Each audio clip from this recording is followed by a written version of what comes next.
call me mullet daddy? What the fuck?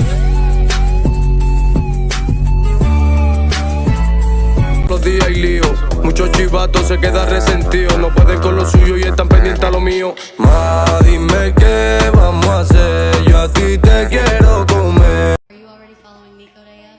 Oh wait, that's not me. This edit is about Lisa and with the money audio. Please change it now, Nico.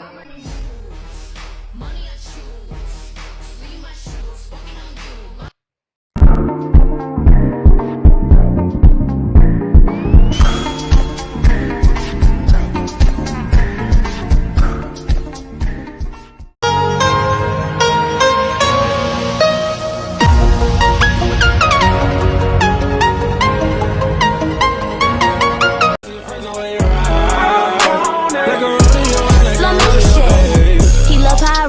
Hop on a dick, I made him get excited. This pussy off limits for lame niggas. Yeah, fuck me like you got some pain in you. Can't go.